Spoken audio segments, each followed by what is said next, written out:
The madness continuous. Madness అంటే పిచ్చితనం, అది కొనసాగుతూ ఉంది.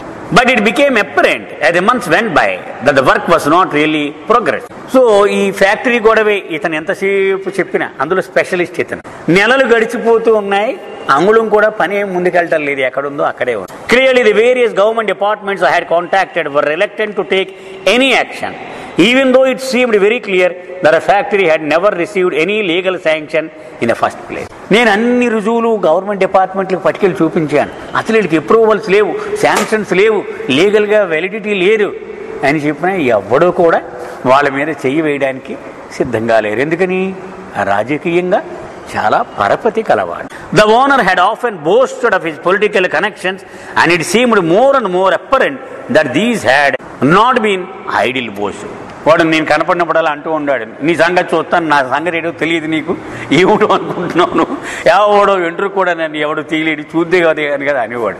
వాడు ఏదో డబ్బా కొడుతున్నాడు అనుకున్నాను, కానీ నిజమే అనమాట.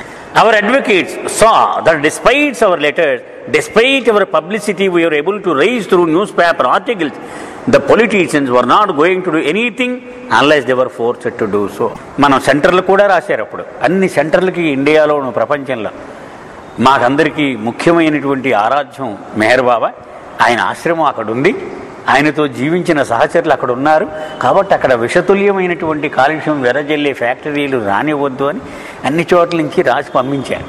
ఇవన్నీ వెళ్ళి మనకి డ్రాఫ్ట్ లెటర్స్ పంపి మన లెటర్ హ్యాడ్ మీద ఇవి పంపించమని కూడా వచ్చాయి ఆ రోజుల్లో. ఇవన్నీ పంపించేవన్నీ. ఎంత చేసినా అక్కడ ఏమి కదిలేరు కాదు. They said we had no other option but to go to court. కావాలంటే మీరు కోర్టుకి వెళ్ళండి, మేము మాత్రం ఏం చేయలేమని చెప్పేసేవారు government department. Filing more complaint was senseless and delaying the matter would only weaken the case. ఊరికే ఇంకా కాగితాలు పంపించడం విసుగొచ్చేసింది, ఇంకా ఏమేం పని ఉపయోగం లేదు, ఇంకా లోకమైపోతాం మనం. So 3 major gas leaks had already taken place. వాళ్ళు అక్కడ ఫ్యాక్టరీలో ప్రమాదకరమైన రసాయన వాయువుల్ని పెద్ద సిలిండర్స్లో పెట్టేవారు. అవి 3 సార్లు ఇప్పటికే లీక్ అయిపోయి మొత్తం చుట్టుపక్కలంతా కళ్ళు మంటలు, వికారము, వాంతులు ఇలా అయిపోయాయి ఈ మండలి వాళ్ళతో సహా అందరికీ. And there was ample evidence to show both that the factory was illegal to begin with and that the industry was polluting. ఇంతకంటే రుజువు ఇంకేం కావాలి? 1 వాడికి శాంక్షనే లేదు, 2 ఇది ప్రమాదకరమైనటువంటి కాలుష్యం వెదజల్లుతూ ఉంది. I shared this information with Meherazad మండలి. ఇంకా మేరాజాద్ మండలితో మీటింగ్ పెట్టేసి చెప్పాను, మనం ఇలా ఊరుకుంటే ఇక లాభం లేదు. And all agreed to follow the advocates' advice. మరి లాయర్ ఏం చెప్తే అది మనం చేసేద్దామని మండలి వాళ్ళు చెప్పారు. I was told to ask Babuji and if he agreed then I could ask the advocates to move the court. Babuji ఉన్నారు కదా మేరాజ్ ఆమన్ నగర్లో, ఆయన్ని అడుగు నువ్వు ముందు, ఆయన సలహా ప్రకారం కోర్టుకు వెళదామంటే కోర్టులో వేసేయండి అని సలహా ఇచ్చారు. బాబుజీ అగ్రీడ్. బాబుజీ అలాగే వేసేద్దాం కోర్టు అన్నాడు. So I informed fall that I was going to Bombay in a few days to meet the advocates. కాబట్టి ఇంకా బొంబాయి వెళ్ళి కేసు అక్కడే వేయాలి కదా. నేను బహుశా దీని రిజిస్టర్డ్ ఆఫీస్ బొంబాయిలో ఉండుంటుంది, మరి మహారాష్ట్ర స్టేట్ హెడ్ క్వార్టర్ కదా. When I reached Bombay, I received a phone call from one cook, a Mehrajad resident, informing me. Bombay చేరాను, మెహరాజాద్లో నాలాగే ఒక ఇంగ్లీష్ వాడు ఉన్నాడు, వాడు అక్కడ మకా ఉండి, వాడి నుంచి ఫోన్ కాల్ వచ్చింది. I have a message for you from the మండలి. మండలి వాళ్ళ నుంచి ఒక వర్తమానం ఉంది నీకు. Tell the advocates that apart from going to court, they can take any action they want. కోర్టుకు వెళ్ళడమే కాకుండా ఇక ఏ చర్యలు అవసరమైనా కూడా మీకు ట్రస్ట్ నుంచి మీకు అనుమతి ఉంది అని వాళ్ళకి లాయర్కి చెప్పమన్నారు. I was astounded. చాలా ఆశ్చర్యపోయిన, ఎప్పుడు ఇలా ఒప్పుకోలే మండలి వాళ్ళు. But KC I replied, I came to Bombay because the Mandali wanted to go to court. Besides, the advocate have already told us that filing more complaints is senseless.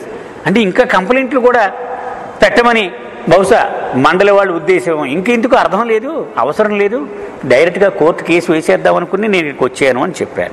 1 minute, let me talk with ఫాలు. ఆ అమ్మాయి ఆవిడ English ఆవిడ, మగవాడు కాదు. After some time she came back on the line to tell me, well they want you to come back then. అయితే నేను వెనక్కి వచ్చేయమంటున్నారు, కోర్టు కేసు ఇప్పుడు అప్పుడే వద్దంటున్నారు, వెనక్కి వచ్చేయమంటున్నారు. I was ఫ్లాబర్గాస్టెడ్. గాలి తీసేసినట్టు అయిపోయింది నా పని. Why did they ask me to go to Bombay? I demanded. వెంటనే ఫోన్లో అడిగాను, అయితే నన్ను ఎందుకు పంపించారు? కాలక్షేపాన్ని పంపించారా? బొంబాయి ఊరికినే పంపించారు. KC did not say anything, so I hung up. ఆవిడ ఏమీ మాట్లాడలేదు, సమాధానం లేదు. ఫోన్ పెట్టేశాను. This was the kind of inexplicable madness that had become part of my daily life. నా దైనందిన జీవితంలో ఇటువంటి సంఘటనలు అతి సాధారణము. మండలి వాళ్ళతో వ్యవహరించారు. పొద్దున సాయం దాకా చాలా హడావుడిగా ఉంటుంది, అంతా అయిపోవలసింది సాయంత్రం వదిలే వచ్చే. Nothing made sense to me. అసలు వీళ్ళకి బుర్ర ఉందా లేదా అని అనిపించేది నాకు.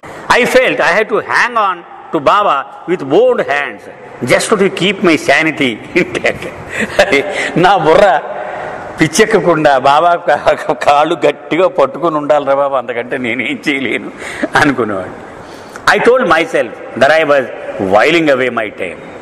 అప్పుడు ఇరిచి మాటలు జ్ఞాపకం వచ్చి, ఊరికే రోజులు దొల్లించేయడమే కాలక్షేపమే మనం చేసేది, దానికి ఇంత నేను ఎఫెక్ట్ అయిపోకూడదు అనుకునేవాడిని. Clearly I was not accomplishing anything else, but somehow I did not find this thought all that comforting at the time. నిజం అదే, మనం ఏమీ పనికొచ్చేది ఏది చేయలేము, మనం మానవులుగా కాలక్షేపం చేసేయడమే.